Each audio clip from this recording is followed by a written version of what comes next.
Hey, it's Dr. Carlo Biasucci. I want to address a question that I get actually quite frequently. And people ask, why do you do what you do? And they ask this question because they know I'm in practice, I still see patients, I still own my practice, I do everything I talk about in all of my programs, and everything that I teach clients is exactly what I'm doing.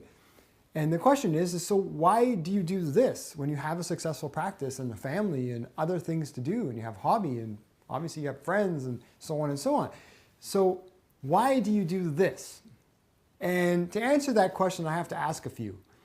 Have you ever felt frustrated where you are in your practice? And have you ever felt like, you're working really hard, but for some reason you just can't seem to get out of second gear? And maybe it's you've had a bad month, or something comes along and it seems like every time you get some momentum going, something comes along out of nowhere and trips you up. If you've ever had that feeling, then you can start to understand where I've come from. So my story begins about 5 years ago. And I became a dentist, back in 2005. So it's been 12 years for me that I've been in practice. And about 5 years ago, I was feeling like that. I was frustrated. I was sort of feeling stuck. I was successful, conventionally successful. I had a great practice. It was busy. We were making money. I had time off. It seemed like everything was great, but I was stressed. It wasn't the practice I have now by any stretch of the imagination. I was stressed. I felt like every time I got a good run going, something would happen. We'd have a bad month, I'd lose a key team member, or just something came along and just knocked you out. No matter what you were doing, there was always some base level of frustration that I couldn't shake. And throughout that year, it was 2012, and obviously I will never forget it. It was the year that changed my life. That stress just kept mounting and mounting and mounting. And at the end of the year, I just burned out. I hit the wall. I hit the wall hard. And I just decided, we have to take a vacation. I need a break. I need to clear my head, as I just need to figure out what exactly I'm doing here. And my wife and I took off, and we were away on a vacation for a week and engaged in a sport that I still absolutely love. And I got injured. I actually nearly died. And I've been told multiple times, although it was no consolation back then, that I'm lucky to still be here. So, sort of buck up and live with it. And it's difficult to accept something like that when I'm a dentist. This is what I know. I wanted to be a dentist since I was 12. And all of a sudden, just like that, overnight, I was out of practice. I was injured to the point where I couldn't practice for months. I was sidelined for months going into 2013. And I spent all of that time, initially at the beginning, all I did was think about shit, what am I going to do, first of all? And then I started thinking, was I really happy with where I was? I've never been a dad. I've never done so many things that I wanted to do. I've let so many things slide. My life has gotten out of balance. My physical health stunk at the time. I let so many things go. I just wasn't happy with where I was, personally or professionally.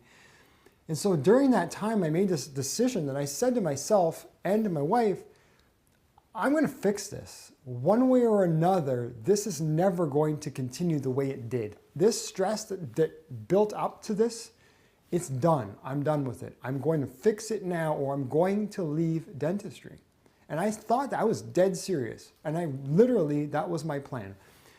And so I stuck to it. And I worked, I studied, I learned, I got mentors, I read books, I studied every course, every curriculum, every mastermind I could get my hands on and participate in to learn, how do I build the best version of this practice that I possibly can? How does one build the best customer service-based business? And I did that by studying the best practices of other businesses just like mine or in the same industry. And what I was able to do over that year because it took me a full year to recover, was to turn my little practice, which was successful, into literally the next year double. The next year added 50%. The next year added 50%. We're triple from where we were that year. And what it's allowed for me is complete fulfillment of all the areas where I was stuck.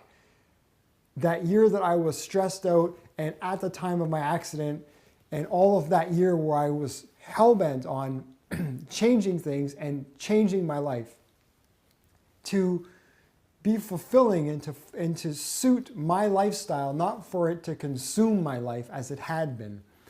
And the result of it is now I have the ideal practice. I have an awesome practice life, and my personal life followed suit. And I was only able to do that because of that injury, because of that fire that burned under me that I wouldn't let it go. I mean, I gave myself an ultimatum: fix it or quit, because what I was doing was just not making me happy. So if you've been in that position and you understand what it feels like to be frustrated to the point of, you just have to do something has to give, then you can understand my passion to pass this on, because there are so many people in our profession, so many colleagues who are feeling like that, but they don't know what to do. They don't know where to go. Just like right after my accident, my first questions were like, who do I learn from? Where do I get this information? How do I figure out how to build the best version of my practice and improve my personal life, my professional life? I didn't even know where to look. And so I worked with, I don't know how many people spent, I don't know how many thousands and thousands of dollars, hundreds of thousands of dollars to create what I have now. And I don't want people to have to go through that. So my passion in this is that I know what you're feeling and what many of our professional colleagues are feeling, that you're on that treadmill and you're stuck, and it doesn't matter how hard you run, things just don't seem to get any better. And I want to share with you that there is another way. There is another path. And that's what I've put together. That's why I do what I do. That's why Elite Practice was created in the first place. It was created out of exactly the steps that I took to build the practice and the life I have now. So this, for me, I love dentistry. I still practice. I still see patients every week. I have longtime patients who have been coming to me for 12 years, and I really, really honestly enjoy it. But what I do here with Elite Practice for my clients is an absolute passion-driven mission for me because of my own experience. And I don't want you to have a near-death experience. I don't want you to have to go through what I did, because quite honestly, there were a lot of times during that struggle that I didn't know I was going to come out the other end in one piece. I didn't know what was going to happen. I never knew what would come of it. I never was guaranteed success. Remember, I said fix it or quit. That was my ultimatum to myself. I could just as well have ended up quitting. So, if you're starting from an area like that, from a position where I was, like what I was in, I don't want you to feel like you don't know where to go, you don't know where to turn, you don't know, where to learn to develop what you want to build for yourself and your practice. And I'm here to tell you that there is another way. So that's why I do what I do, and it's people just like you watching these videos, commenting, and learning something, taking it back to your practice and improving your existence that drives me to continue to do it. So I hope you found this useful. I look forward to seeing your comments and maybe even meeting you someday. So get out there and live your bigger future.